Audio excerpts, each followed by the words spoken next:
All right. Well, good evening, everyone. Welcome to tonight's meeting of the Oakland Mills Community Association Board of Directors. We have a couple of administrative items, actually three administrative items tonight to go through before we get underway with the agenda. The first is to approve the minutes from the December 13th, 2022 board meeting. By the way, Happy New Year to anyone who wasn't with us for the special meeting last week, which was basically anyone not on the board. All right, I see a motion to approve from Warren. Is there a second? I see a Second. second from Lynn. Any discussion of the December 13th minutes? Okay, all in favor of approving? 1, 2, 3, 4, 0, 0.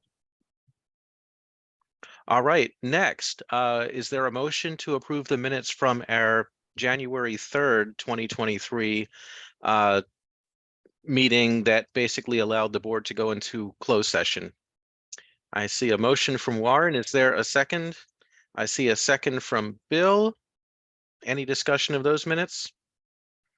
All in favor of approving? 1, 2, 3, 4, 0, 0. All right, very good. And then finally, is there a motion to approve the agenda for tonight's meeting? So moved. Okay, I have a motion from Ginny. I see a second from Lynn. Any discussion of tonight's agenda? Okay, all in favor of approving? 1, 2, 3, 4, 0, 0. All right, very good. We are underway. Oh, Warren, were you trying to say something? Oh, his sound's not working.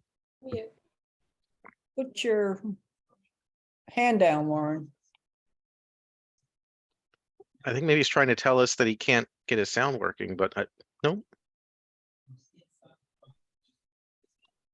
I don't know why it keeps coming up. Oh, okay. I don't know what that is. I didn't do it. I've lowered it like 4 times. So, yeah. Well, I have a list of new committees for everyone to volunteer for, so I think you should. Oh, where's the hand down? Where's the hand down? I better get out of this meeting quick. You're in trouble, Warren. All right, first up, as always, we have resident remarks. Anyone, any resident wishing to speak to the board on any topic can raise their hand now. I will call you in the order you raise your hand, and you will have up to 3 minutes, but no more than 3 minutes to state your remarks. So I see Martin Bishop with a hand raised. Is there anyone else? All right, let me just get my 3-minute timer going here. And where did he go? Oh, you're down there now. Okay, you can go off mute, Mr. Bishop, and you have 3 minutes. Thanks, Jonathan. I apologize if this has been talked about at previous Oakland Mills meetings, but I'm wondering if this board or specifically our CA representative can comment a little bit on the attempted removal of Lakey Boyd and the subsequent expenditure of our CA dollars. And any update that they can share, knowing that some of that is, of course, personnel decision stuff that can't necessarily be super public, but interested in any details you can share as an Oakland Mills resident. Thanks. Okay, thank you. So for this board, we did discuss the situation at CA at I think 2 of our last meetings of calendar 2023. I want to say it was or maybe 2 of the 3 last meetings, but somewhere in there at the end of calendar 2023. Okay, very good. You know, the board, the village board, the members of the village board are no more entitled to you know, private information from CA than any other residents of Columbia. So you know, personally, and I think I can say officially, the board knows really no more than you know, any residents of Columbia who have been following the story. Ginny is our CA rep. I don't know if there's any more you can share or any recent developments. I know there was a press release or a public statement recently, but beyond that, that's my knowledge of the situation. Yeah, thank you. I'm trying to find it to read it, but Martin, is that your name, Mr. Bishop? Martin Bishop. Yep, that's right. Did you read that statement? that the board sent out? I did read the statement that was put out. That's right. Yep. Okay, we stand by that statement. So I really am in a difficult position in terms of adding to it. As far as your lien money, part of the lien money comes from the residents, you know, part of it comes from commercial, and part of it comes from membership money. So it's sort of a balance there. Maybe what you want to ask is how much CA has been spending on lawyers this year. Sure. What That's had a nothing to reasonable do with- question. Yep. I think you'll find that a way different amount. So the question really was why the board hired a lawyer. It's because the board, the request came to do something came from somebody else, not the board, in terms of to do something. I'm trying to think how much I can say. Well, I think that, oh boy, it was the question. The real issue was the board or the staff did not have the expertise to handle that situation, and you had to get that. You have to be fair about it. You have to have outside people evaluating it and coming in and doing, you know, looking at all sides, interviewing people, etc. Which is why we hired somebody outside. And we got that legal opinion, and then we in a closed session voted on it. So that was the reason for that. The board has not hired other lawyers, but you really need to ask. I would appreciate if you would ask the staff how much they've been spending on lawyers, or the audit committee. And hopefully you'll get that data. Or you can just look it up in the financials yourself. That has to be reported. So I'm not ducking the issue. I'm just saying there's a lot more sides to this. We have a responsibility to really make sure that we do what's in the best interest of CA, and I take that seriously. And one of my problems, and some other board members, is confidentiality of personnel information. I know there's been some disclosures of stuff, but it has not been by some of us on the board because we're not allowed to do that. We really can't. It would be, I don't know where you work and whether you're a supervisor or not, but if you are, I'm sure you either take it seriously yourself if you're a supervisor, or if you're being supervised by somebody, I'm sure you want to make sure that they don't disclose whatever you and that person agreed to as your evaluation. And that really is important. It's sort of a sacred trust. So I'm, as I say, I'm in a difficult position in terms of what I can just say is, I think it's known that we did put the CEO president on a performance improvement plan. I think that came out in some blog or something. So that is absolutely true. And it was based on many, many things. And we're as I say, just have the best interests of CA as an organization, and thus the residents and how they can be best served. So I don't know if that answers your question, probably not, but that's I appreciate your response. I understand the sensitivity of some of what you're describing, so I appreciate your response. Thanks. well, thank you. And I hope, assume you live in Oakland Mills. Yeah, I hope you'll get involved with some of the board committees or some issues, or CA. We have tons of committees, actually only 13, but I hope you'll get involved with if there's something there that you're interested in. We'd love to have you active on some things. We've got some very good committees that are really making a difference in many areas. So in fact, we'll have somebody tonight that's applying for one of them, I believe, Jonathan. So I'd like to encourage you. My phone number, my home phone number is available. Love to have you get involved or talk to me more if you'd like to. Thank you. Thanks for coming out tonight.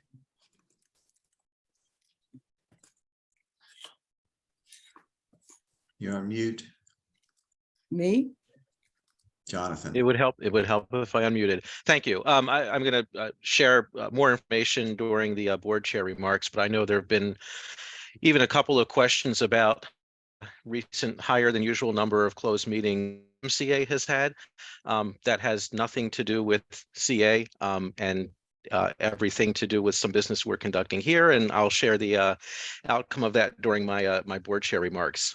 Just to clarify that these are separate and our closed meetings have had nothing to do with the CA issue. Okay, was there anyone else for remarks? All right, then we are going to move into new business. And our first item of new business is we thought we were going to have a hard choice because we thought we were going to have two people to choose from for the CA Senior Advisory Committee, but one of them has instead decided to serve on the Resident Architecture Committee here for OMCA. That's Mr. McKinney, and that leaves us with Mr. Cooney, who is still interested in serving as Oakland Mills representative to the CA Senior Advisor Committee. I think Paul Verchinsky was the last person to hold that seat, so we were well represented, but the seat's also been vacant for a little while. So, Mr. Cooney, I appreciate you expressing interest. Everyone received Mr. Cooney's letter of interest, I think, before or over the holidays. We've had it for at least a couple of weeks, and Sandy and I encouraged everyone to read it in case you had any questions you wanted to ask of Mr. Cooney while he's here with us tonight. It is new business, so this is the opportunity to ask questions. Obviously, we're not going to debate the merits, here in in front of everyone in open meeting, but we would bring it back as old business at our last meeting to either affirm his appointment or to continue searching. So, Mr. Cooney, thank you. Welcome. Did you want to make any kind of a statement to the board before I open it up to see if anyone has questions of you? No, Jonathan, thank you very much. I don't have anything to present or to add other than the interest I expressed to Sandy via the letter which she shared. So I appreciate the consideration, and I'll look forward to hearing from you. Okay, thank you very much. Ginny, did you have a question?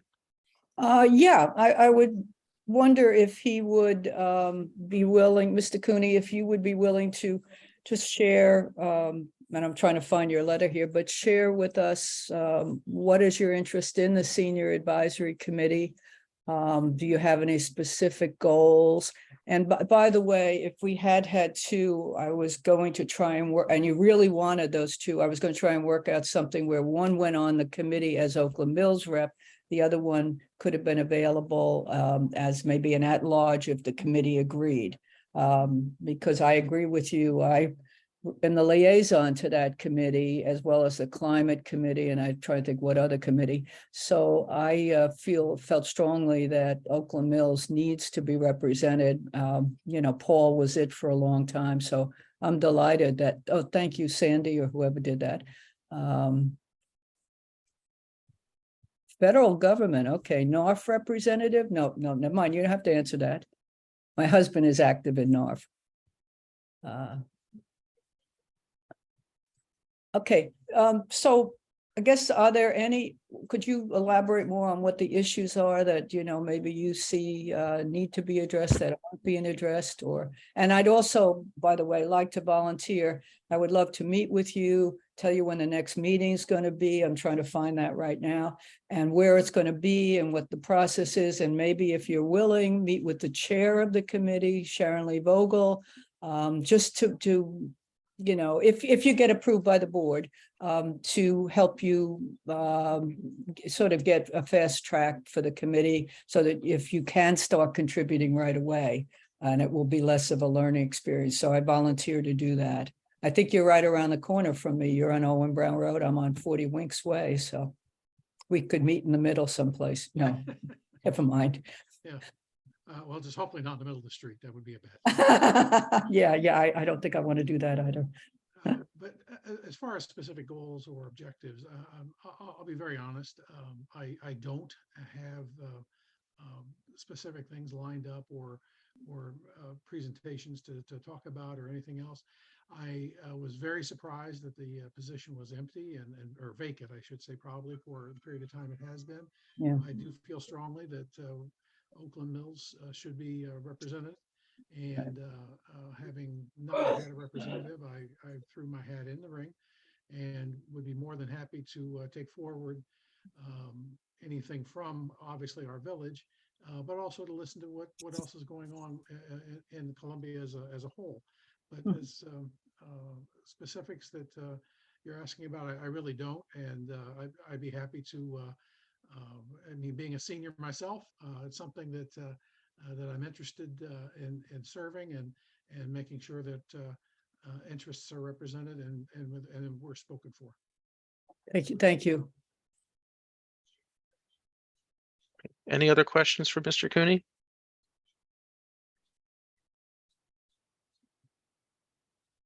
All right, so at our next board meeting under old business, we'll consider whether we want to recommend Mr. Cooney to CA for a position on the Senior Advisory Committee.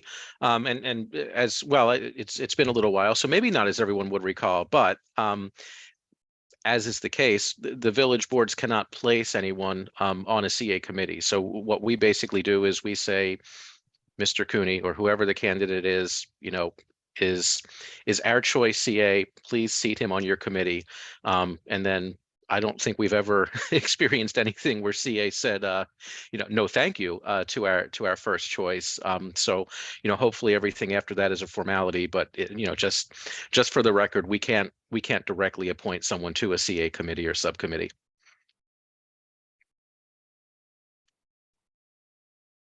Okay, thank you very much, Mr. Cooney. All right, let's go on to the next new business item, which is the election guidelines review, calendar discussion, and election monitor committee. Sandy, you want to take it from here?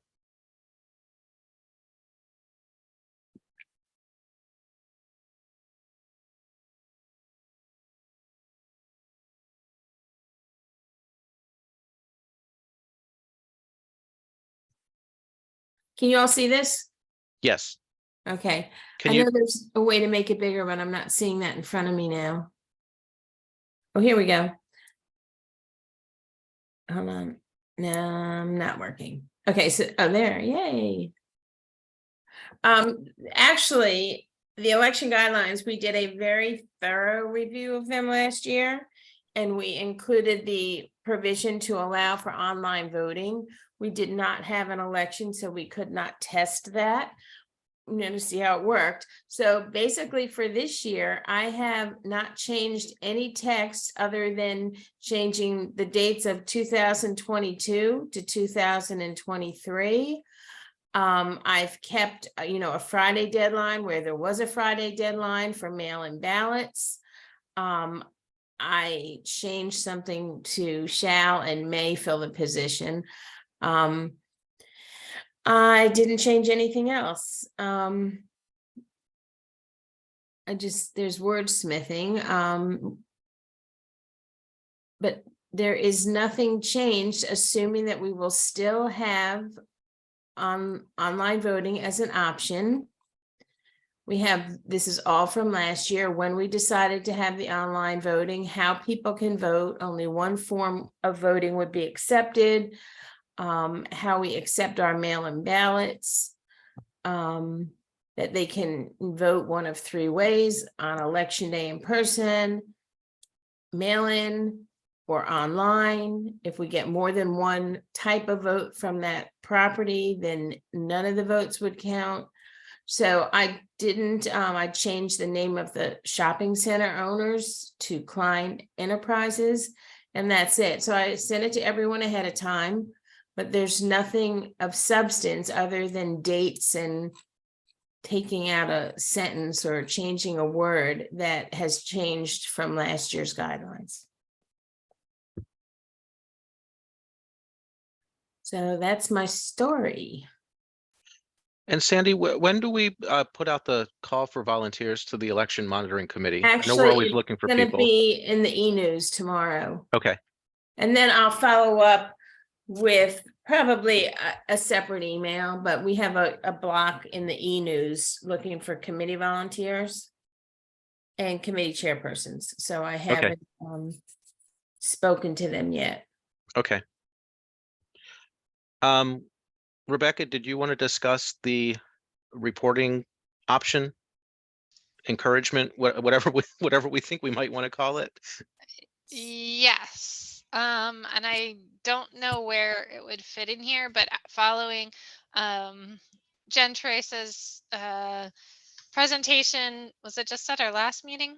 About the bills that she's trying to pass at the state level, requiring in local elections to have some kind of financial reporting. I thought that it would be good for us to get a jump start on it, kind of feel our way maybe as a practice year to instead of we can't make it a rule, as Jonathan and Sandy said, through emails, but we can make it a suggestion that, I don't know, I guess in my head I had $50. If you spend more than $50 on your election, then you can report it, or you should report it to the village manager. I don't even know wording, but maybe we can use Jen Terrasa's wording from her bill. But I don't know if $50 seems fair. Most people don't spend anything, so that will just get, so most people don't have to do anything about it. But although Rebecca, yeah, go ahead. oh, I'm sorry. Were you interested in spend or spend and or receive? So are you Oh, interested in the spending and contributions, or just the spending side of it? I hadn't thought about that. I just assumed anything that you receive you would spend, but I guess that is not necessary. I'm open to other people's ideas on that.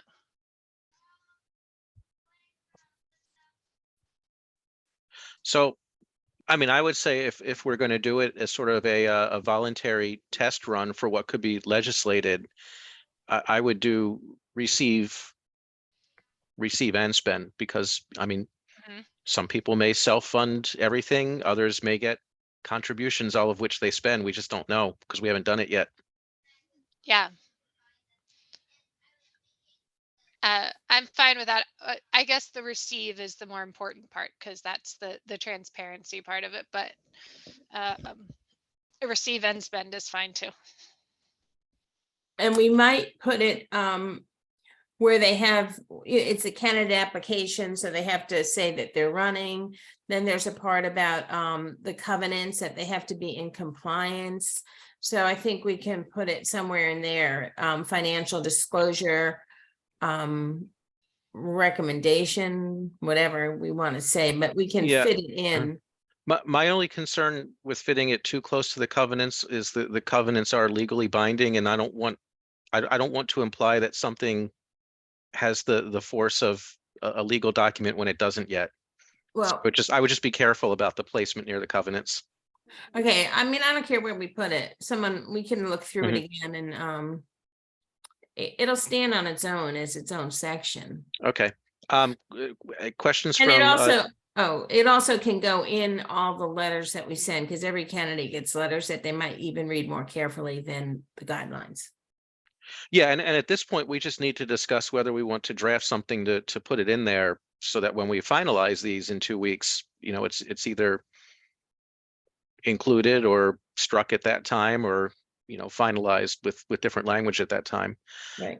So we don't have to come up with a precise wording or a precise place for it tonight.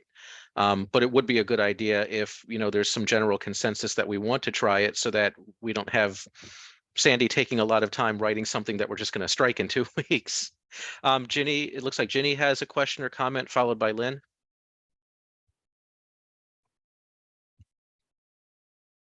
Ginny Thank just you. did. Thank there you you. are. I know. I didn't want you hearing the background noise here. Thank you. Rebecca for really pursuing this.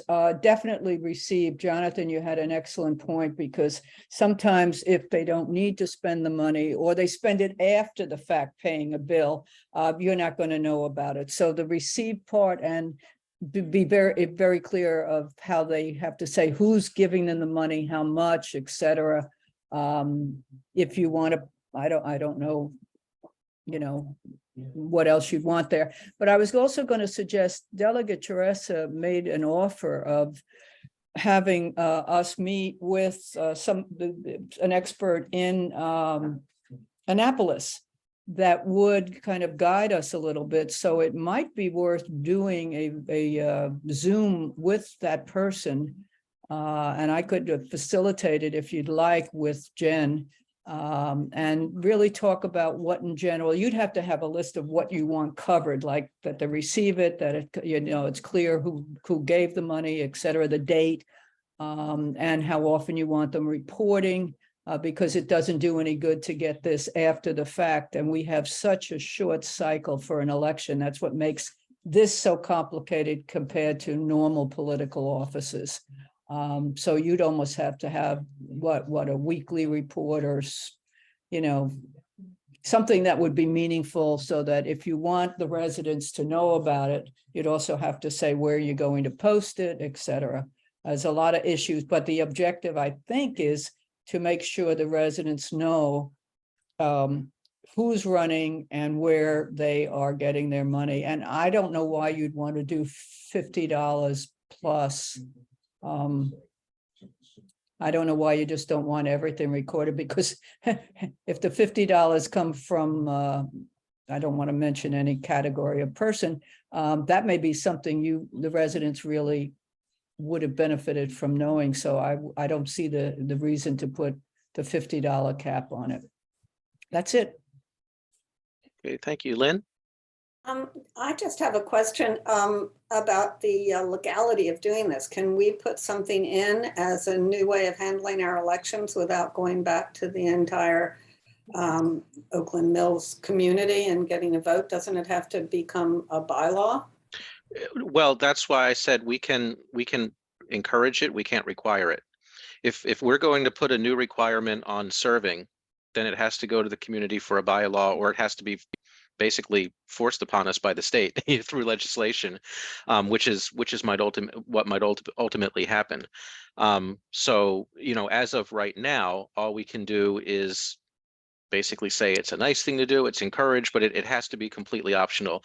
Not doing it cannot prevent someone from being seated on the board.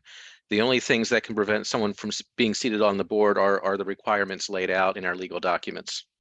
Well, that being said, then I would suggest that rather than pushing forward with the whole thing about we want you to report every 2 weeks, and somebody in our village offices will have to collate all of this and get it out to everybody every couple of weeks, and making it such a hard and fast thing, that we really soft pedal it at the beginning. And I think that putting something in a letter that goes out to all of the potential candidates, saying that because there have been questions about transparency in elections, in past elections, that we would encourage people to be forthcoming about how much money they are receiving and from whom, and how much money they are expending.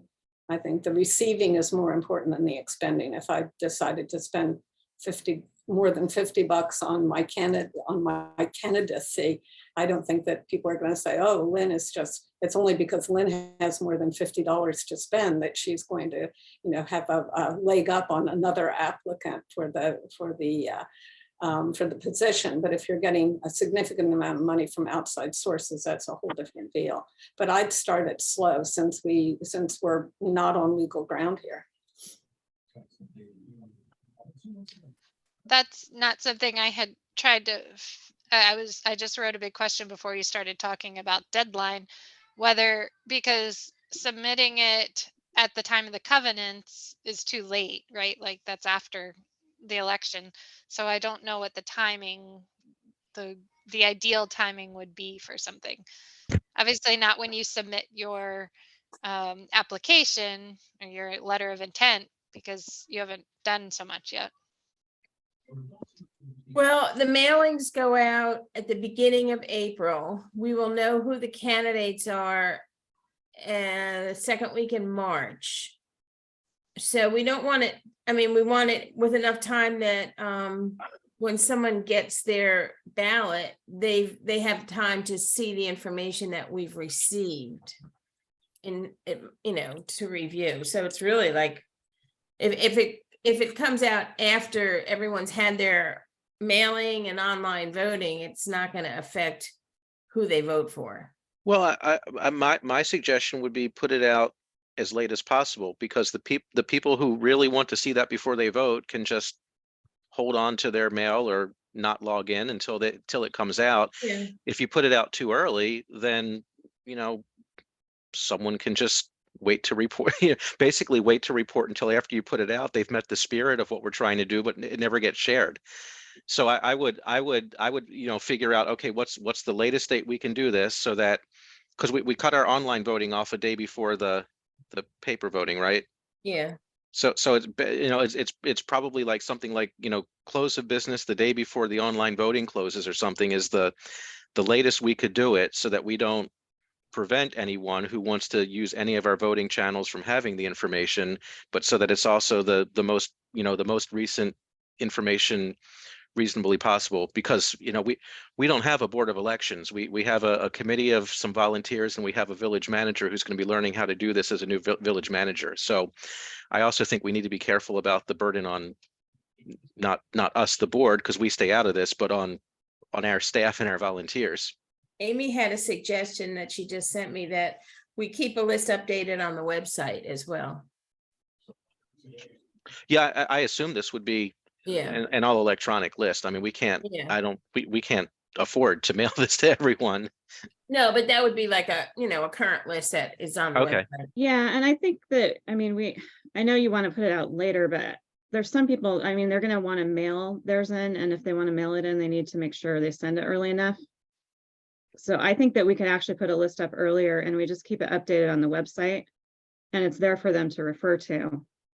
Well, here's the thing. If we tell people we're going to have a running list, does that set up the expectation that we're asking for continuous reporting from the candidates? Because I'm picturing the candidates would have a deadline by which to report something to us. If they choose to report more often, they can, but like, do they have to report in every time they receive something every day? Well, No. That's the kind of stuff we'd have to think through if we're going to say, oh, it'll be continuously updated, because, and again, this is just a suggestion, but once we put information out, it is our information. And I wouldn't want someone coming back on our staff or our volunteers saying, well, you put out inaccurate information. You said it would be updated continuously, and I know it wasn't. Right. Ginny and then Rebecca.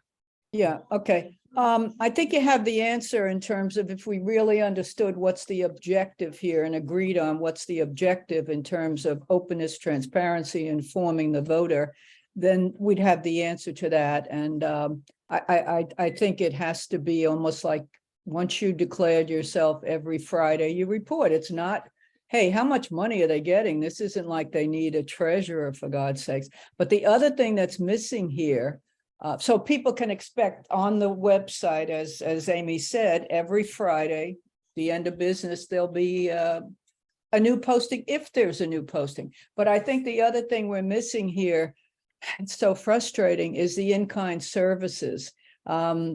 People in one election were getting a lot of stuff, including,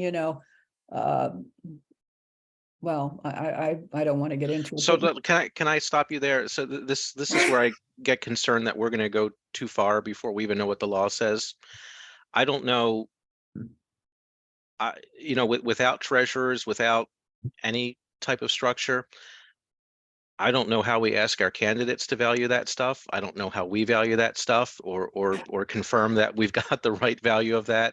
I mean, I do think if we're just trying it, we have to draw a line somewhere, because yeah, I don't want, I really, without what we asked for from Annapolis, which is, hey, you're going to have to help us with legal guidance. We can't, do all this on our own. For a trial run, I really don't want to put our staff in the position of, having to figure out the market value of things when there's just this short window that the election runs anyway. And then to have to do that every week is even more of a challenge. That wasn't my intent at all, and this is where I think we could get advice from whomever it is in Annapolis. The intent is that if I'm running on a slate, I should tell you that the slate is being funded by, I don't, I could say, oh, we've gotten our signs free. You don't even have to put an amount. The resident can make up their own mind about, hey, all these signs that are out there, you got this contributed by the blank project or whatever, and make up their own mind. You don't have to actually evaluate. If they wish to, if they know they've got 3,000 for it, I think we just use common sense this round, but achieve the goal of more. This is kind of unique. It would be interesting, and it looks like Oakland Mills would be the first, which is okay. No, Hickory Ridge does it, Oh, well, and they're running into issues about, I don't want to talk about other villages' issues. no, I mean, I'm just saying they. I don't want to talk about other villages' issues. Mhm. Rebecca? I was just trying to pull up the dates. Weekly seems like a big burden on the staff for Amy to have to go through. I mean, not that I think there's going to be lots of things pouring in because, traditionally nobody spends anything. But I was just looking, would it make sense to do it monthly? So like when you first submit your candidate packet, by the end of February, you have something that you maybe have received, and then by the end of March something, so that way when the mailers go out and arrive towards the end of March, you have 2/3 through the election, and then by the end of April before the in person. So I guess that's not quite the end of April, but close. So if it's more of a monthly update.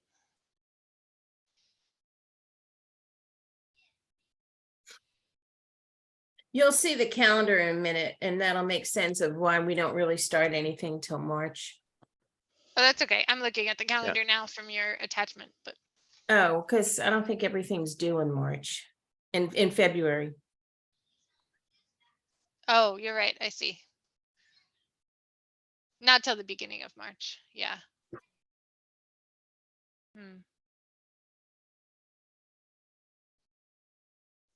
So then maybe it would just be a 2-time thing.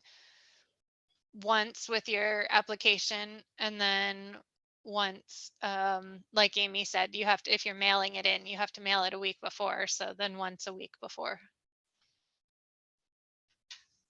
What's the, I don't have enough screens here. What is the application deadline? I don't have March it up, so I 10. can't see it. March 10th. March 10th. Okay.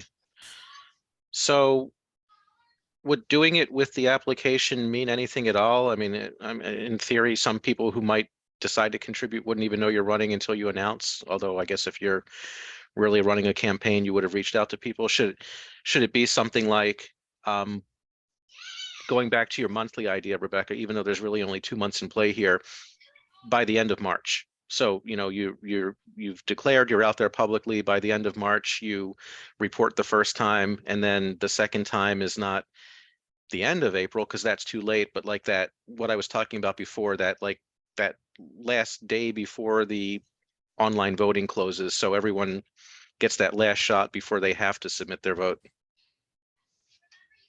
I'm okay with that. I think that would catch most of the spending, would be that March deadline anyway.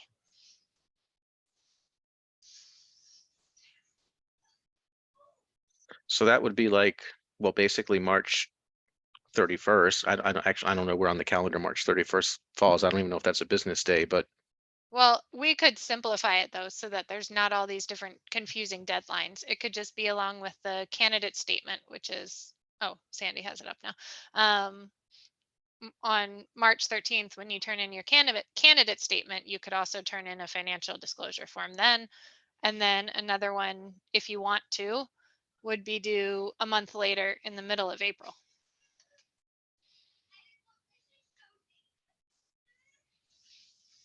Sure. I don't know. Yeah, Anybody I else? don't know. Can you scroll down the calendar a little bit into April? So I guess I guess the last one would be like April 20th, right? Yeah.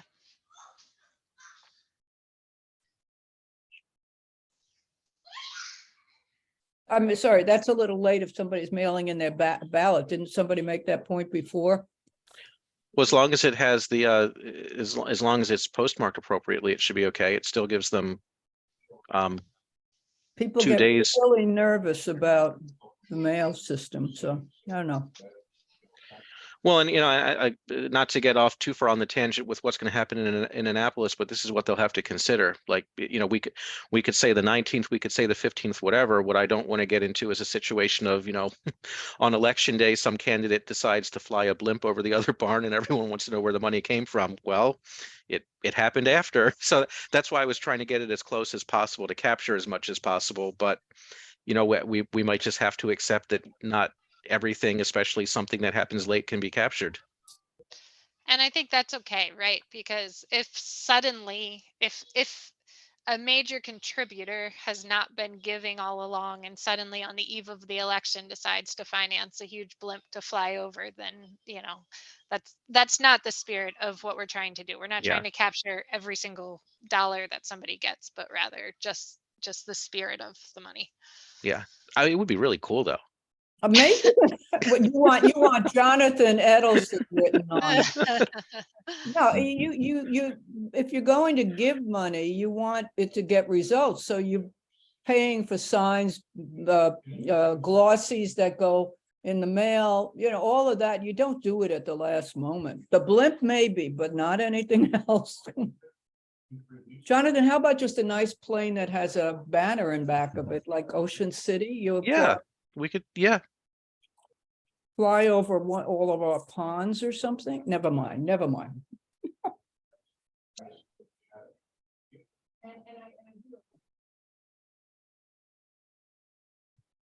So if we said something like April,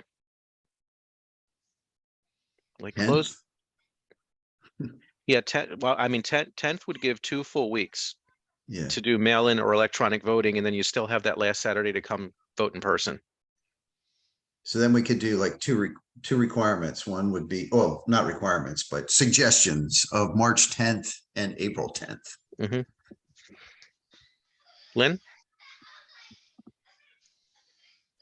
Yeah, I'm just cautioning us that we aren't going to be kind of, in a way, upping the ante, that by putting something out about all of these deadlines for submitting all of your contributions, that we won't scare off potential candidates, and ones that aren't scared off would feel that it was sort of on them that it was sort of an expected thing that you have a big glamorous glitzy campaign going. Just wondering whether we would not have an unintended consequence. I mean, it never occurred to me that anybody would spend more than $50 on their candidacy for a village board position, for a volunteer position. But I do understand the concern, but I just think that if we hit too heavy with this, that it's going to make people think, oh my goodness, I don't want to go out fundraising. I don't have people who are going to step up and shower me with $100 bills from my campaign. So just a word of caution. Well, I think that the language matters, but I actually have kind of a different viewpoint on that, Lynn. If there's a chance that this could be mandated, legislatively mandated for the election after this one, and if Delegate Terrassa is serious about working with the villages and having legal people talk to us, it might be interesting to do the trial run so we can see if things like that are happening before it does become a law. Maybe we can help turn it into a better law by trying something out. Maybe. I still think that we should proceed with caution. Yeah. Well, and again, that's why I was saying, we have to be very careful that it is optional, and I think we have to be very careful with the language we use, and we might even want to put language in there saying, in anticipation of, or as a result of potential legislation, the Oakland Mills Community Association is piloting this. It's optional, but I would and agree with that, just as out of the clear blue sky, all of a sudden, people who have been running or who have known people who have run, Mhm. all of a sudden there's this other sort of, and it's a suggestion, but if it's a Right. suggestion with deadlines, it's a little heavier than just a suggestion. Right. Because And I would be interested in the feedback. I mean, if there's a way of getting it, I would love to know if people come to the election monitoring committee or the village manager and say, yeah, I was thinking about running until you did that, or I didn't want to run until I realized that, I feel a little safer now because I know whether I'd have to raise a lot of money based on what other people are doing, or just do what you normally do in a village election and, get your statement out there. But then what do people do? They watch the tally on the website and then think, boy, I better get moving and send out some more mailers. I don't know. It's an unknown at this point. Yeah. Rebecca? That's a really good point, Lynn. Maybe that could be solved with just the way that we present it, with a simple form that clearly says at the top of it, this is not required. If you do happen to spend more than $50, then just list the things below. Just make it simple, but also, not make it like, please tell us everything you've spent. But if you do spend more than this, then, then you can let us know. I think the form and the wording of it might go a long way to help that. I agree. So and we're going to run out of time on this. So I think we need to come to consensus about whether we want, to work on some draft language to look at next week, with probably March 10th and April 10th as the dates. I just want to go back because, I was making that point about whether we include the in-kind and do we have to value them. To me, if we say, $50, then we need to have some equivalent value on in-kind if we're going to do in-kind, or don't do in-kind at all this year. Or if we want to do in-kind, I think we just do everything and we don't look at dollar values. That's where I'm struggling with how do we value certain things if we're going to set a floor on cash. Well, what do we do with the in-kind stuff if we're not going to try to value it?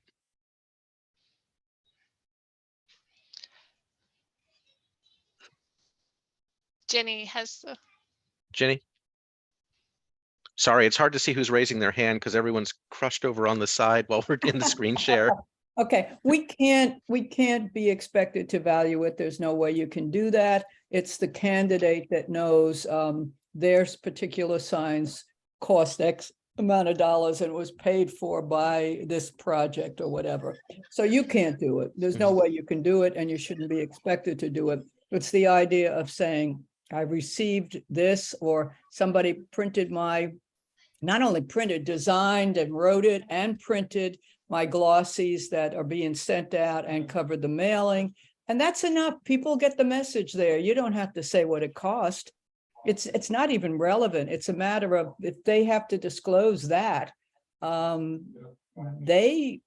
all know that they, that sends a message. So people decide, do I really want to support somebody like that? And I disagree a little bit, Lynn, with you in terms of if somebody's sending out all these, as somebody that's been not the victim, but has received from two opponents a lot of glossies in the mail and signs, etc. I didn't go out and fundraise. I had people telling me, we'll do our own signs on the lawn. Well, that would have looked hilarious. Some will be better artists than others, but anyway, but it would have been homegrown, that's for darn sure. But you, God bless you. God bless sorry, you. I can't Bless get you. to my mute as fast as I can sneeze. So, it's like you see that, and am I going to go out and raise it? First of all, you don't have a lot of time to do that. You had to plan that in advance. So I'm not worried about somebody else being discouraged or something. It's, we know. I Yeah. guess I'm just really concerned about changing the whole tenor of the elections rather than it being, a group of neighbors and people volunteering because they want to serve their community. And then suddenly it becomes a politicized, competitive dog eat dog kind of a campaign. And I think it changes. I think just even asking for disclosure.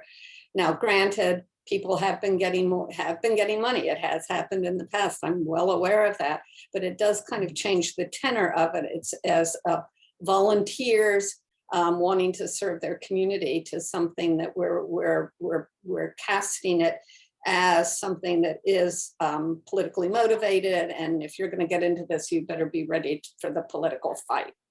And that's my concern. Well, Not So that it isn't practical. I think one thing we have to remember though is we sort of cast our lot on this. We're on the record supporting being mandated to do this. yeah. And the reality is, Lynn, that has changed. In fact, 10 or 12 years ago, I won't tell you who, but asked me to run against the current CA rep and was going to pay for my whole campaign. I refused.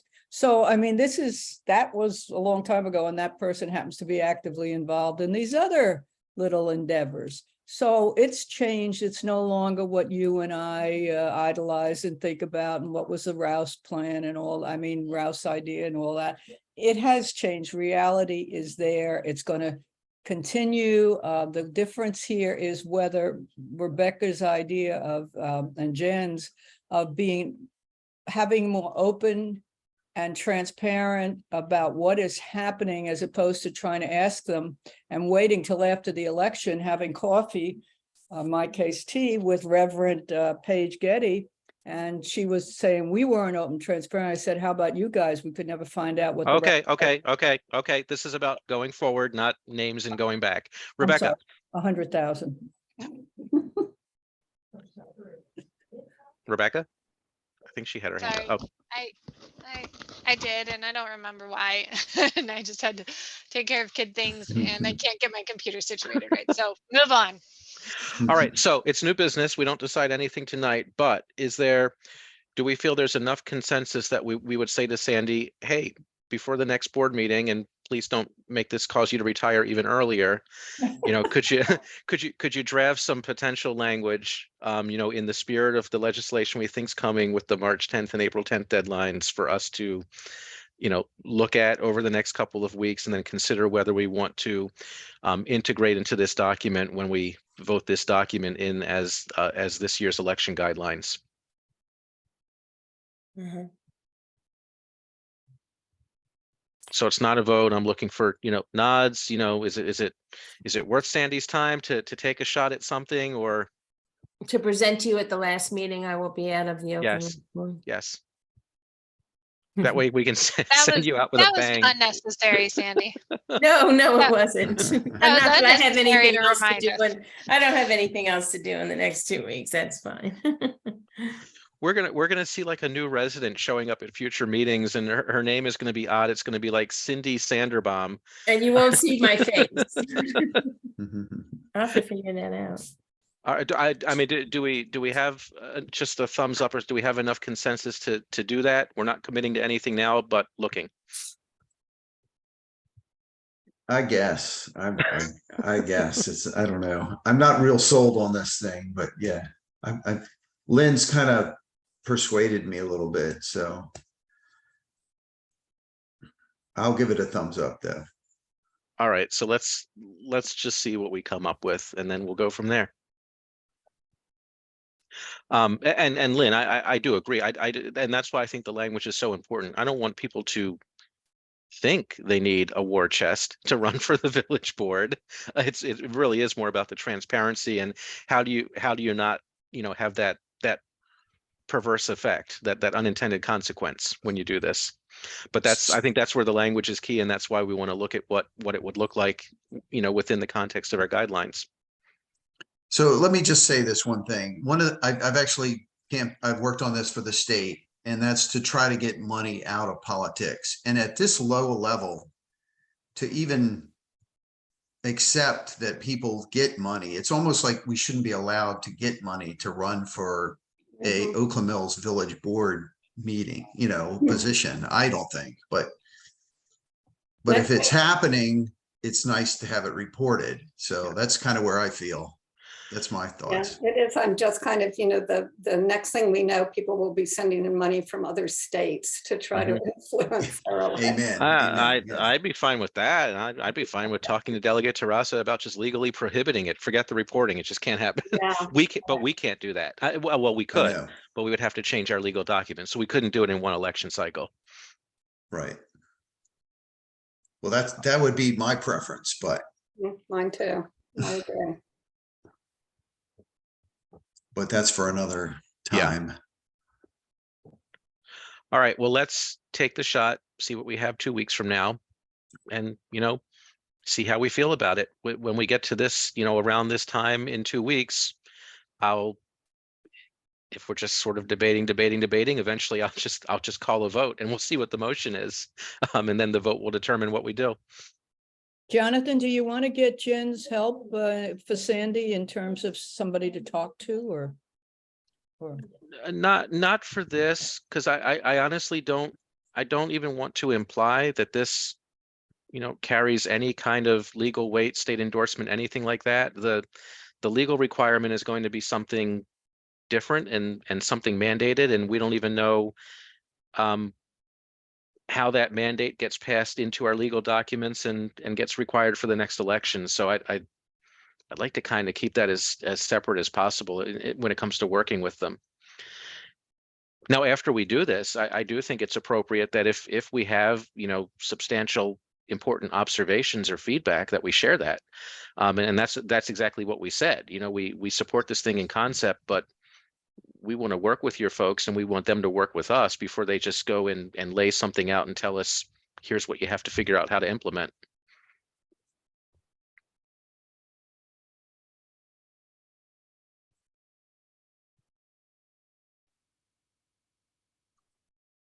Can we move on to play areas now? Please. Bill, you want to take us to the playground? I'm already there. I'm playing. To start, the reason I asked to put this on the agenda is that Ginny had notified us, sent us information that CA was going to, I think, have a work session February 9th, 50 minutes allotted to discuss CA playgrounds, okay?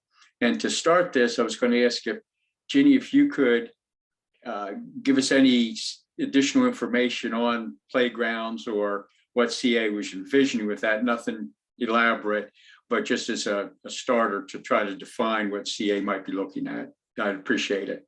Yeah, that's a really good question. We're trying to find out from the CEO what they would have in mind. We've made suggestions that they give the overview of what their current quote tot lot policy is that been studied, is been reported, but it's not a policy. I'm sorry, their tot lot draft. But we don't know if that'll happen or not yet. Eric and I are now meeting with the CEO president as part of the, to go over agendas before, like the Friday before the Thursday meeting. So we'll be doing that. The other thing we suggested is that staff and residents really tell us the best open area, whether it's a playground, a tot lot, a neighborhood, whatever, is in, all right, I'll just say Reston, but I probably not. And we'd like our staff to learn more about that, maybe get pictures to show some different creative approaches to open space. So we see it, some of us anyway on the board see it more as not just tot lots of playgrounds. We see it more the use of open space near somebody's home or near a neighborhood center, et cetera, and what is the best use. And for whomever is using it, it could be an intergenerational thing. It could be just little kids, it could be, you know, whatever. So we just want to really see, will the staff do that? I honestly don't know. And I'll be sending something out, and I'll see if my colleagues will too, because it's a lot of talent in the Columbia area or in Howard County that maybe somebody, and Rebecca had sent something a while ago, but yeah, and I'd like to see some of these residents get on for Resident Speak Out and tell us what they think, so the board will be better informed. So I'm counting a lot on the residents, quite frankly, and any experts that have been doing this in other areas. So I know that's a little like not well planned for those 50 minutes, but we're trying to do it and see where the CEO is. So Okay, I appreciate that, Jenny, because what I want to do was next Wednesday, the 18th at 7 o'clock, we'll have a Open Space Advisory Committee meeting, and we'll get the publicity out on that Zoom meeting to get ideas, concepts, feedback, et cetera, thoughts from residents about what playground, play areas might mean, et cetera, and get resident input.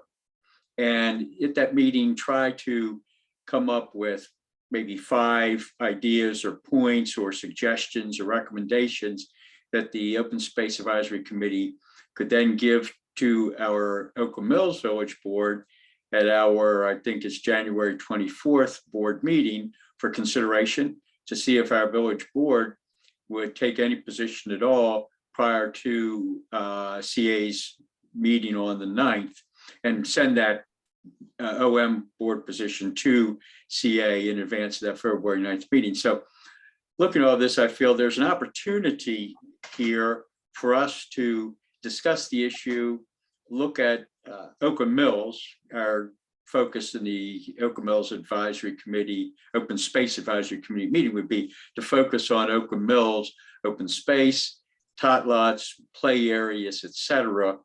And for the board here, just a quick update, a little history.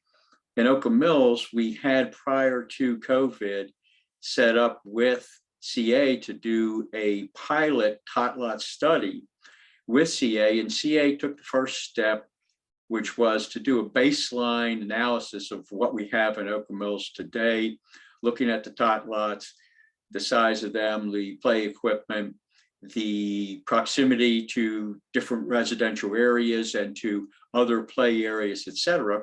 And that presentation was done, I think it was February of 2020, to the Oakland Mills Village Board at one of our meetings in person.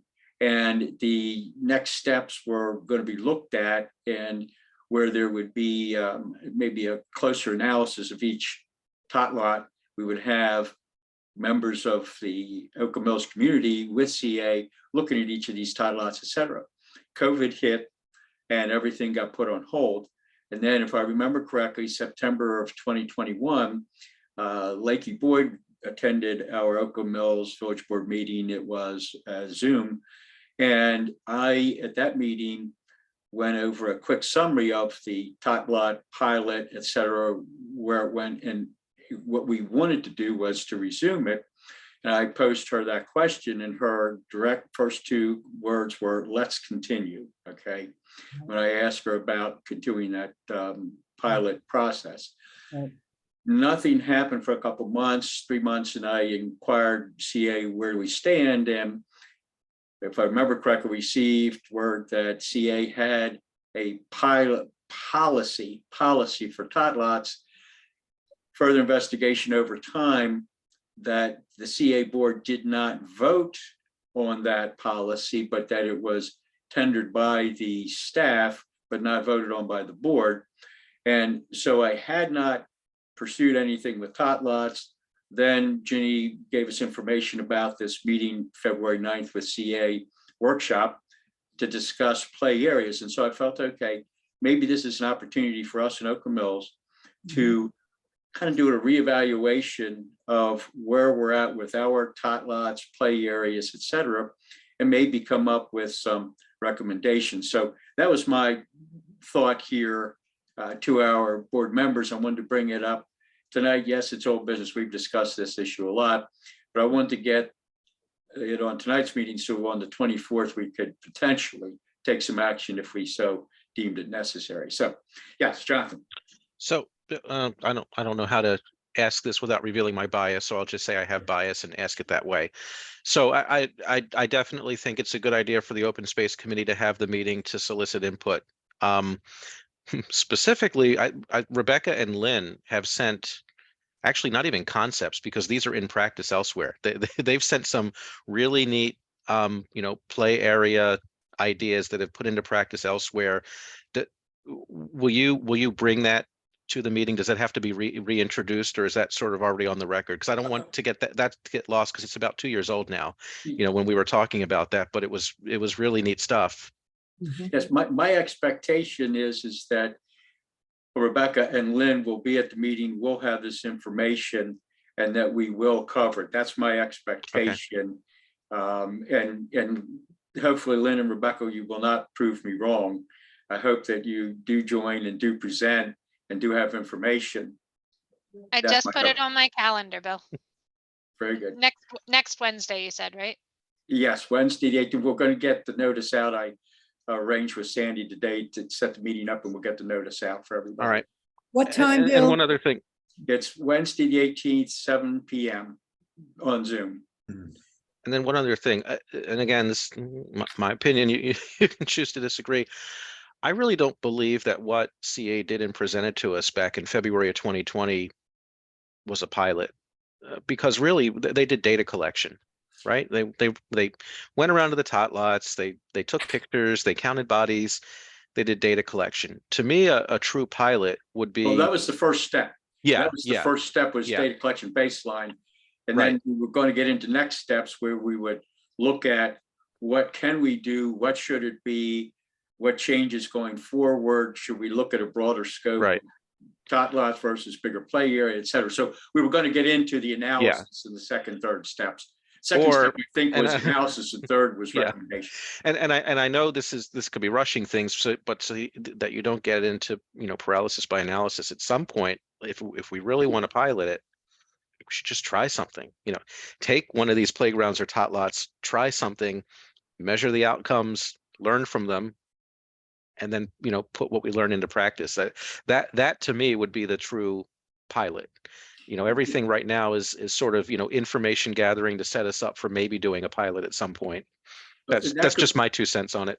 And Jonathan, that could come out of the meeting Wednesday is, hey, let's in Oakland Mills suggest that we pick on one play area, tot lot area, and do some innovative things there as the pilot. And that could be absolutely a great suggestion. And Ginny has her hand up. You're unmute, please, unmute.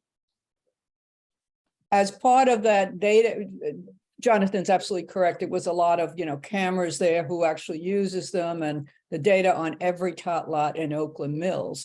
Oakland Mills was a pilot for that data collection. However, part of the results was a recommendation on Castile Court. I think you all remember that tot lot at Castile, and Rock Sparkle in the back, and Fallen Stone in the front, and Farewell. There was a recommendation for how you could change that tot lot into, I think it was a pollinator garden. And also, I think we've already done this part, is cutting down the sight lines so that somebody walking that path feels safer. I think that part we did accomplish. So there was one, but you're absolutely right, Jonathan. It would be nice to be able to do it. There's $511,000 proposed in the budget for tot lots, but they've already got all the tot lots. So this would have to be additional funding, which I think would be fantastic. I'd like Oakland Mills to be the leader on this, because nobody else seems to be doing anything. Yes, so that's what I would envision. Hopefully we'll have good participation next Wednesday.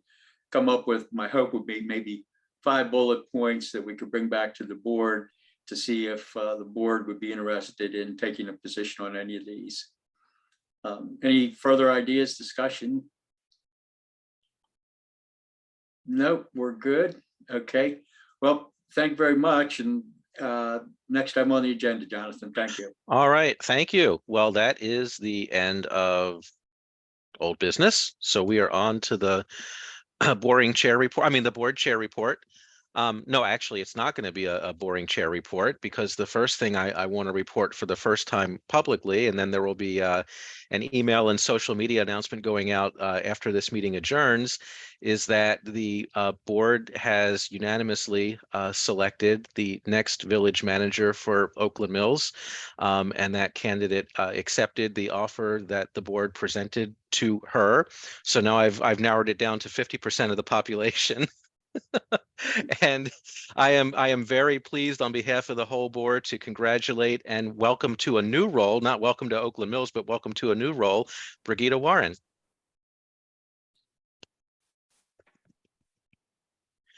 Hooray. So it was a very it was you know, very I would say very scary to hear from Sandy that she was retiring. And then very you know, encouraging, you know, when we got good candidates for the position. And you know, these choices are always tough. And you know, obviously we know there's no replacing Sandy, because everyone's different, right? Brigida will be Brigida as our village manager, but we have all the confidence in Brigida, and we welcome you aboard. And it officially takes effect on, because of the weird way our payroll system works, on Friday, January 27th. So yes, that next village board meeting will be you know, Sandy's last as our active village manager. She will then move into village manager emeritus status.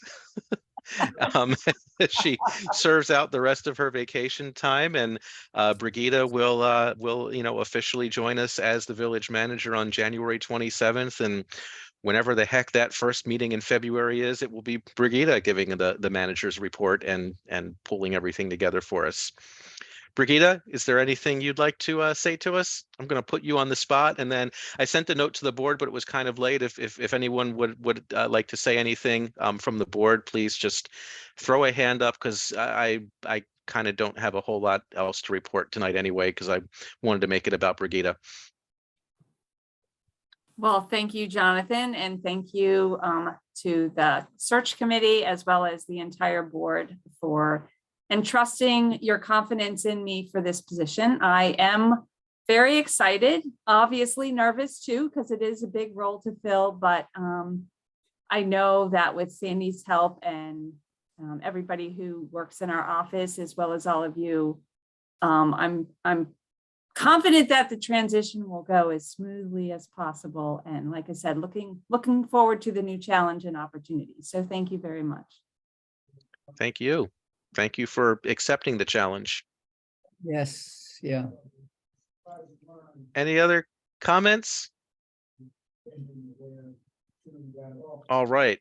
Any board chair questions from me? There are a couple of things I need to follow up on that I just didn't quite follow up on over the holidays. One of which is when our new restaurant is opening in the Village Center, because it seems to be a little overdue from what they originally told us. So I'm going to look into that and see what's going on. I mean, the signs are still up and everything. I'm not worried that they're going to open. It's just when. And there are a couple of other things like that. But anything else anyone needs of me?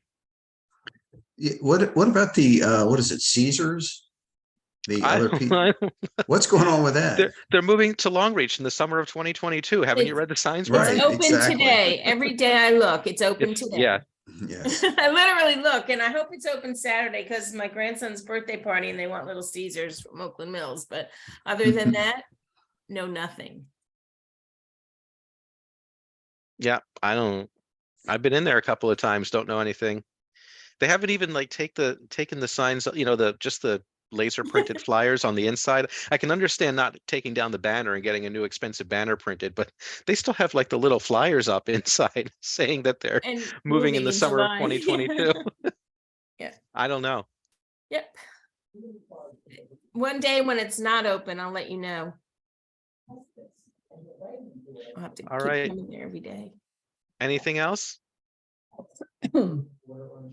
Jonathan, are we going to get any kind of an announcement, an official announcement from the new owners of our village center? Introducing themselves and telling us their hopes and dreams for our village center? That's a good question. We can ask. Do we even have a timeline as to when the deal goes through? Oh, it's done. It's done. Oh, you know what? Well, that's right. So you had retired from the board for a little while. So there was no big announcement, but one of their vice presidents did meet Sandy and me on site. We did a walkthrough, and he talked about, kind of hopes and dreams for the village center, and we're already seeing some of that. I mean, they cleaned it up. If you look at Second Chance, and the white parts of the village center are white again. The rotten wood is gone. The I guess it's decorative. I don't know if it's structural. The metal things, they've all the rust has been sanded off and they've been repainted. So, step one was really taking care of like a lot of that deferred maintenance that Cedar left behind. It was. I know this is kind of recap for the rest of the board, but I just realized Lynn doesn't know because she wasn't here. It was really an interesting, productive meeting because Cedar hadn't handed over the compliance letter.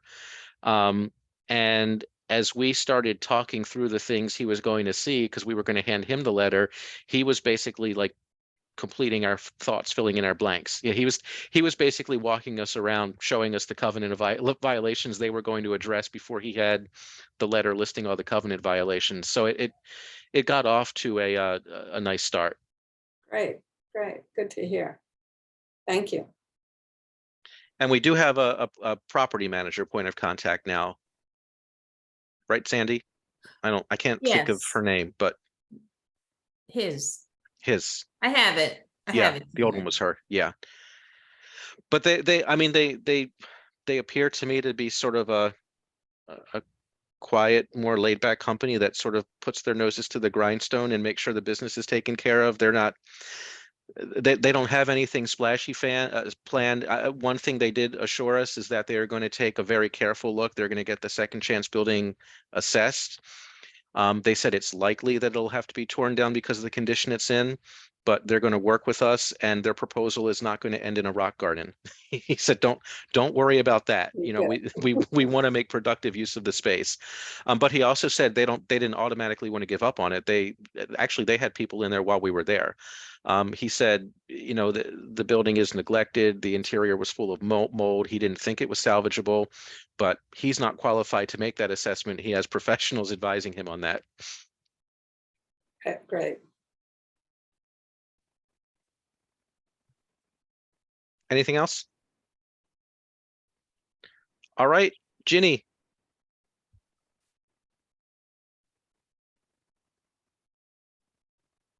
Thank you, Jonathan. Well, just a couple of things in terms of, and I think you got my email, what's happening on January 12th that I think are important. I assume the board got a copy of Wes's proposal for the CA election votes for village elections. No, it was in the packet. We didn't get anything. I read it in the packet. Okay, so I'm sorry. The point, one of the points on that in that statement is basically, and I've got to think this through, but that the board should not be involved in it, meaning the CA board, that it's strictly the staff should make a decision. And that's what this document says. Basically they're recommending, they've heard from the village managers that it just be used for a quorum. Of course, there are 2 villages that don't use that, but the other 8, that's what it would be used for. And that staff board should not be involved, be a conflict of interest. I've got to think about this more and we'll have the hearing on it, but I am concerned that okay, staff today is saying that, but our problem that occurred, I guess it was a year or 2 years ago, a year ago, when one of the staff said that the quality of the candidate pool was poor, and therefore CA would not be turning any of its votes over to the villages. And that was at last minute. In fact, Oakland Mills, I don't believe, was even notified about that. That may have been because the quality was better here. No, I'm kidding, guys, I'm kidding. But you finally found out when I just not sure that the board shouldn't take a position by making this a policy. And then a board would have to change that, not just somebody on the staff saying, well, that may have been what they said last year, but I don't agree with it this year. You know, that's my fear. So I've got to think that one through. And if you have any advice, I'd appreciate it. Okay, I'll move on.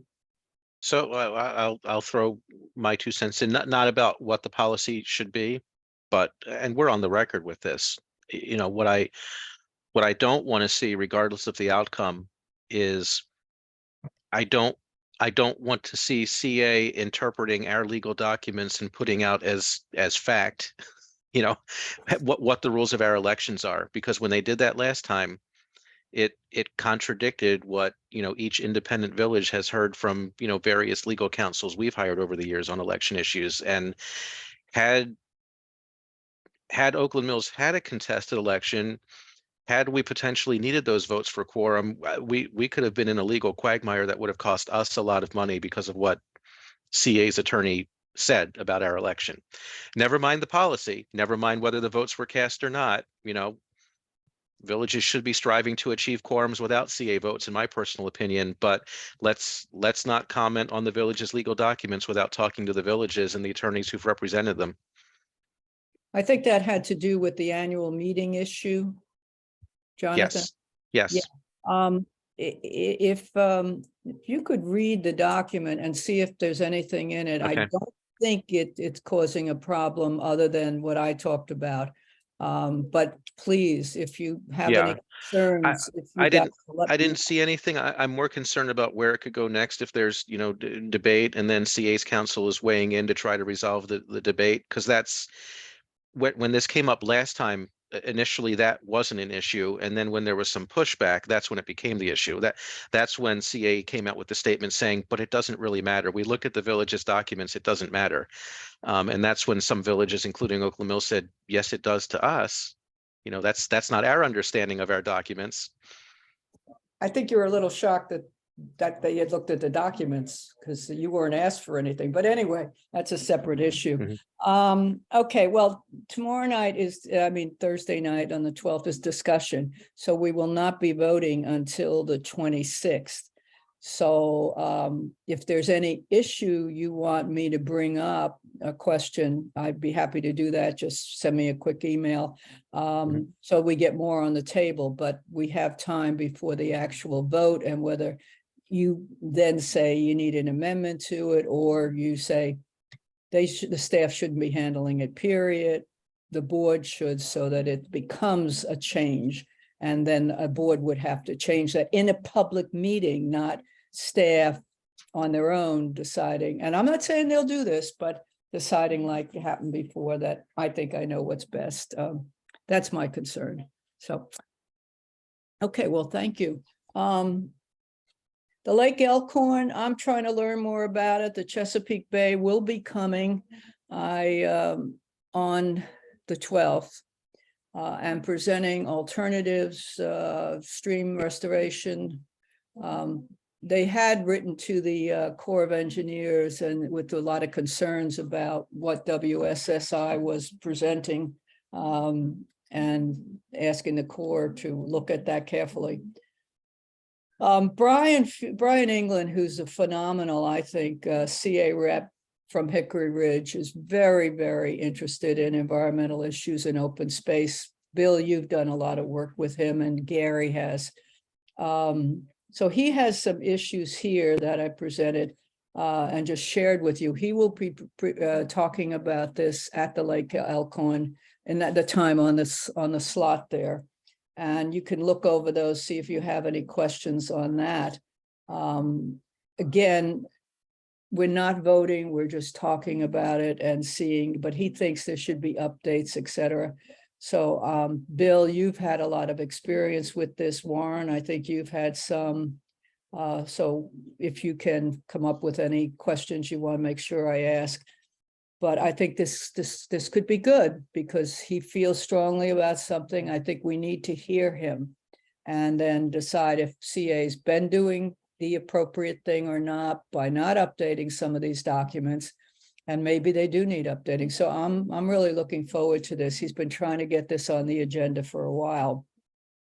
The staff said they're not doing any planning for this meeting. They don't think it's necessary. So this is strictly what we're doing as a board. Eric and I met with the Lakey last Friday to discuss this. The general plan, again, the objective here is to look at what CA, excuse me, position they've taken. Oh God, I think it may have been a year ago. And the staff worked on it to compare it to what the general plan is and what the issues are. And you can look at that. It's pretty extensive, but you can look at that and see if there's something that really bothers you. You know, and we'll be hearing from people, I think, on resident speak out as to what they think. But there's no panel discussing it. And the CEO told us that our staff person will not be there. She's on leave. She will not be there to discuss her report. So we can't ask her questions and we can't ask the staff questions. But if you have any, when you read that, that would be, you know, great. And we, again, are not going to vote on any of this until the 26th. What's not on this email is the other thing on the agenda is the auditor's report when they hired a company to work on the whole closed meetings ethics, all the ethics complaints that have been filed. One of the big issues is whether a board member that made a complaint or had a complaint filed against them can actually vote. They seem to think that person shouldn't. The dilemma there is where somebody filed a complaint against 6 board members, on a staff person filed a complaint against 6 board members. Well, if they can't vote, it only leaves 3 members right now. We only have 9. It's not even logical. And then the other one where a certain staff person filed another type thing against 10, if nobody can vote, just the logic of it. So it's an issue, but they feel strongly that a complainant that is a board, of course, we had one board member that filed it anonymously and then admitted who this person was. But, you know, it's just, I'm having trouble getting my arms around how the board could, you know, the board could say, I have maybe the appearance of a conflict of interest, but I don't think I have one, because you're not going to be getting money or anything, you know, we don't get paid. So what's the benefit to you, frankly? So that's one of the big issues, and that document's available too. It should be an exciting night. Somebody has a chat in here. Oh. I don't see one. Oh, okay. From somebody. Oh, I think someone was leaving. Oh, okay. All right. Any questions for Ginny? All right. Thank you, Ginny. Oh, one other last question. I'm sorry for you guys. You sent a letter to CA about what you want in the budget, correct? Did you get any response? No, we don't usually, until at some point they respond to all the villages.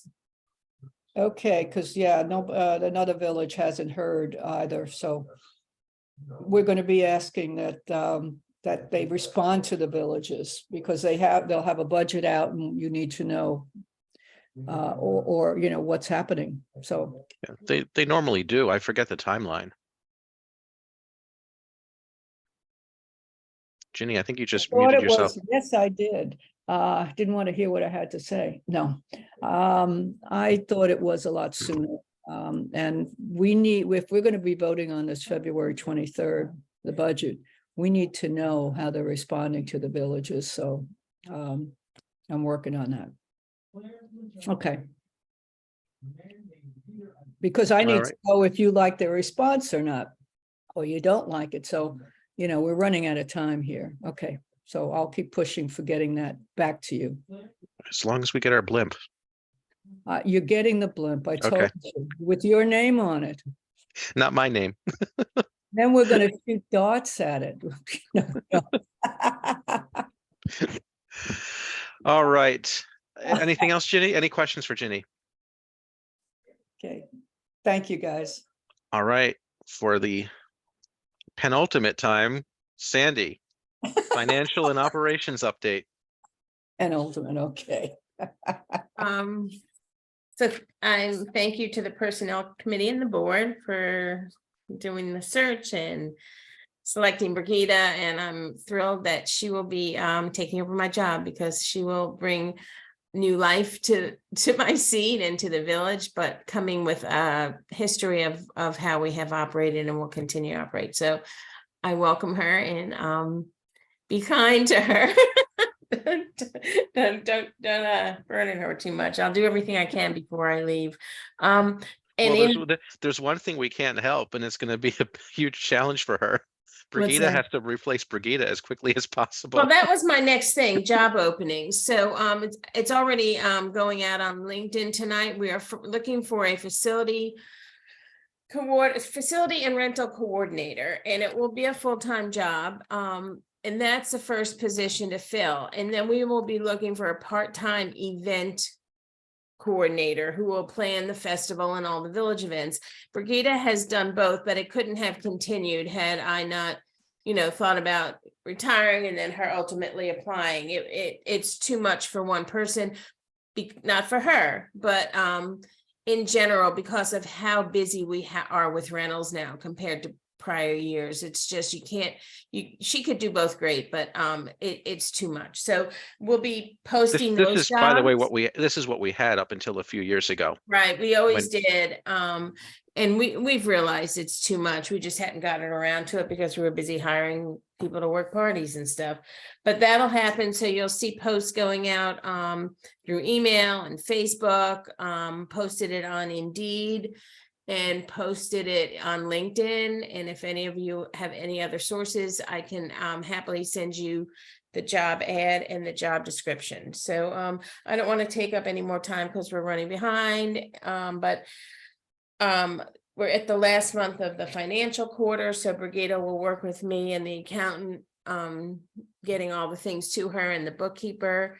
And the holiday lights, we haven't met since that was a wonderful night. I think we had about 125 people attend it. The weather actually was perfect. It was a little cool because we sat outside for 8 hours, the two of us, but people enjoyed it. Most people came all at 6 o'clock, there were 120 people. Dunkin' Donuts brought us 5 boxes of donuts when they were closing. We went through so much hot chocolate. It was great. Next year we'll do it again. I'm thinking you'll do it again, probably shorten the hours because it was 4 hours, and I think everyone came within the same time frame, but it was great. So thank you all who came, and thanks to Brigida's family, of course, and my husband and students from Oakland Mills High School, and Jonathan and his family for helping set it up. It's a lot of fun. It's a good thing to volunteer for next year once you see it advertised. So thank you, Brigida, for organizing that and all our holiday events, which were great this year. So I will hop off and let you know that you'll be seeing some job ads coming through. Did you tell Bill and Warren their jobs next year? What were they? Remember, I decided that we should have strings of lights running from the roof of one barn to the other. So we're going to put Warren on one roof and Bill on the other, and they're going to toss the lights to each other. Yeah. Right. Yeah, that would have been nice. Or all the trees. Yes. Yeah. Oh, boy. Oh, So, boy. but it was really, really nice. Nice event. It was very nice. Event. We had so much food that people donated, that Brigida brought to the high school for their food bank. So it was great. So thank you to all.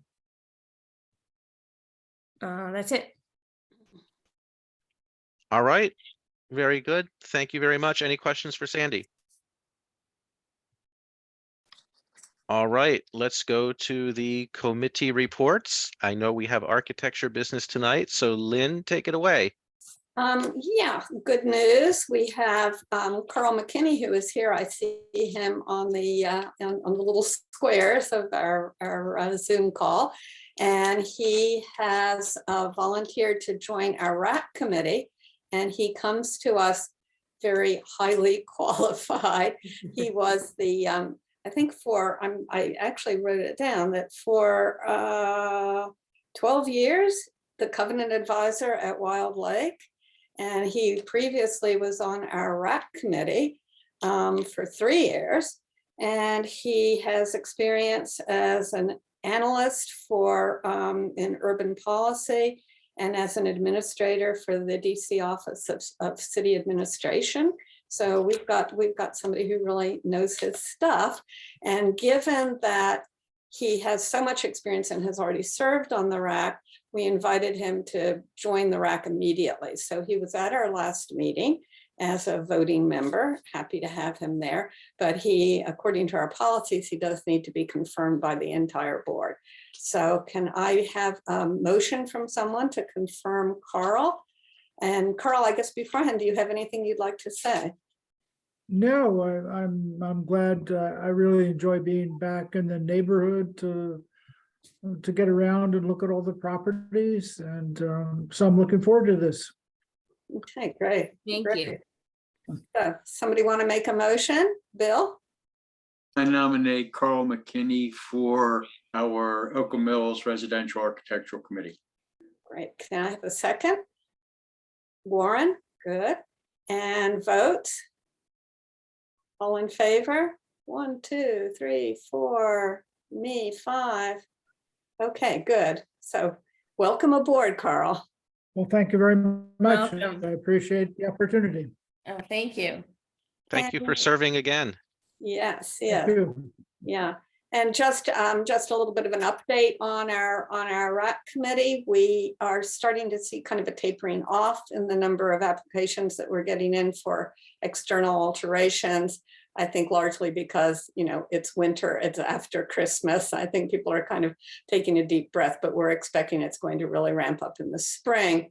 Now that we have put COVID behind us, more or less, we're going to be looking at the applications a little more carefully, and some of the things that we kind of gave a pass to if people didn't have all 3 signatures from their neighbors, or various technicalities for the applications. We're going to be looking at them more carefully now and not really scheduling them for review with the RAC until they're totally complete. So that's just going back to what we've been doing pre-COVID. So with that, that's all I have to say for tonight. Thank you. Thank you. Thank you, Lynn.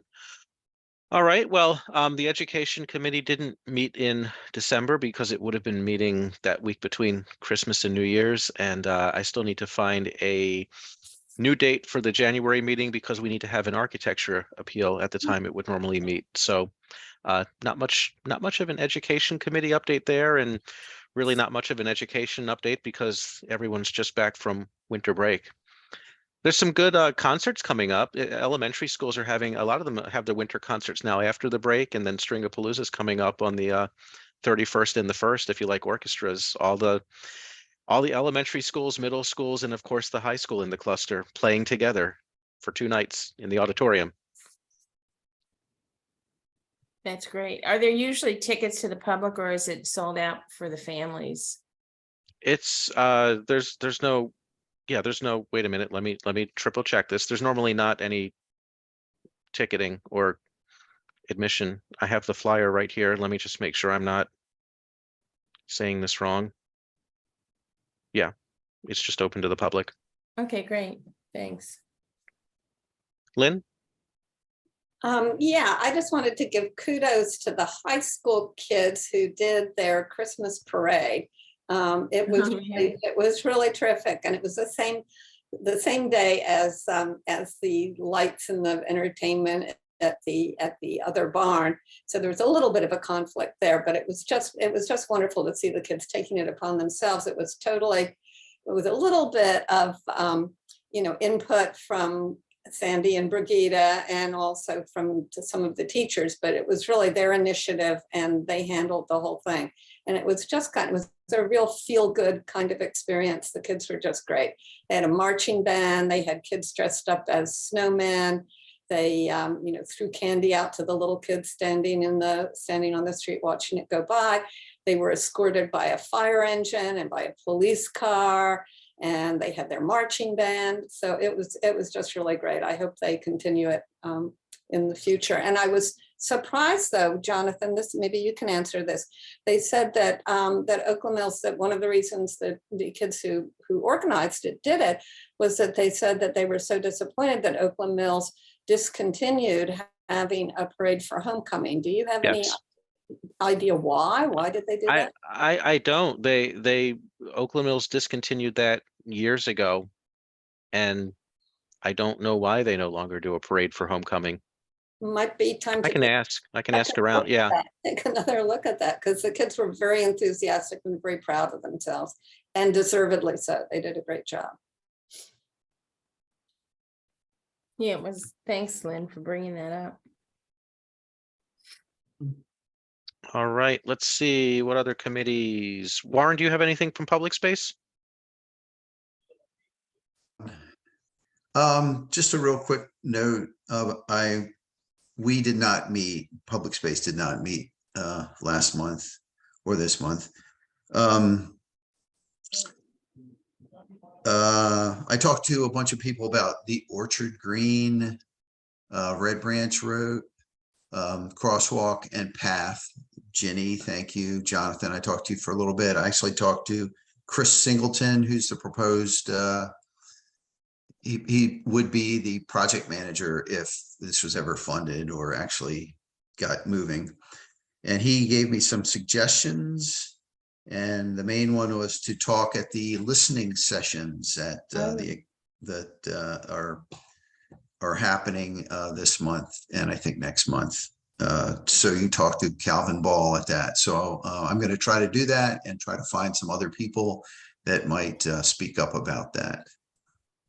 And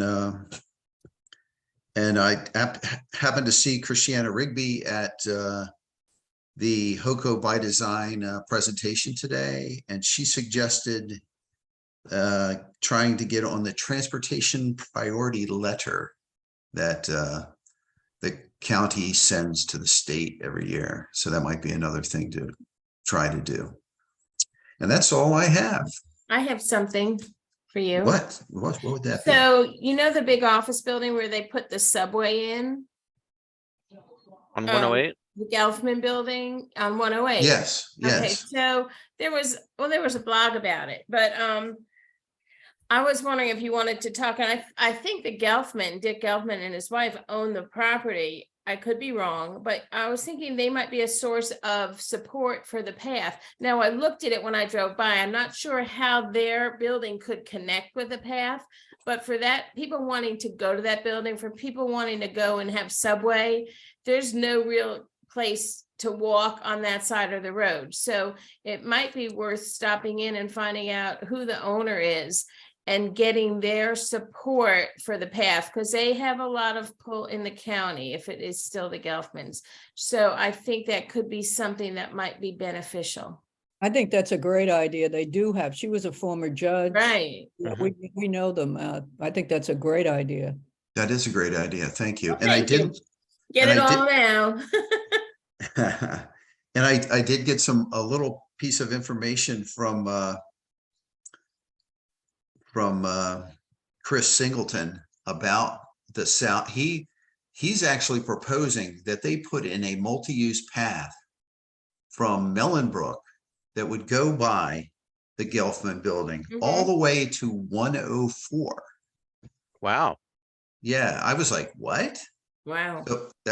So that's what he and the state are talking about doing that. They've There's actually a path that from Phelps Oak Drive up to, well, no, it doesn't go all the way up. No, It kind of goes into the. it's a little piece from the light Yeah, to yeah. right in front of the Yeah. high school. Yeah. Right. It doesn't go all the way. But they're trying to get it all the way there. So that would work for the Gelfmans as well. So Right, that would because make, people won't be able to go to that subway. You can only go like right in and right out, and you can't walk there. right. That's absolutely true. All right. Thank you. Hmm. All right. Thank you very much, Warren.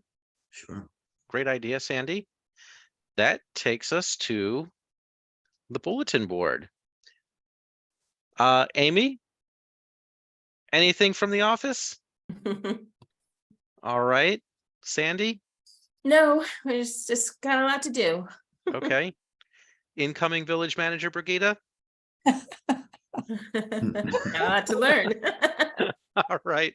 Let's see. I'll just go, Ginny.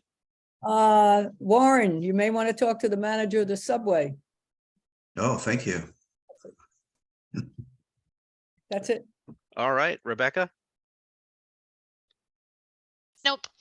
But Okay. Sandy, can I talk to you for a second after the meeting? Yeah, stay on. Hmm. Okay. Warren. No, nothing. Okay. Lynn. No, nothing from me. Bill. Yes, I want to say thank you so much to Sandy for all the wonderful years of service. It's been fantastic working with you. And then to Brigida, hopefully many years of service working with you. Looking forward to it. Thank you to both. You're welcome. Thank you. I'm still at one more meeting on my husband's 70th birthday. Nadia. Happy birthday. Oh, Fitting. But All he's right. retiring too, so we'll have plenty of time. we to better get- end early then, right? I don't think Yes. it will, and it's gonna start early. Word to the wise, there's probably gonna be an appeal that night at 6:30. Yeah. Oh, All right. And nothing else from me. So I think that concludes our business and we are adjourned. Thank you very much. Rebecca. good night. Bye, Night, everyone. everybody.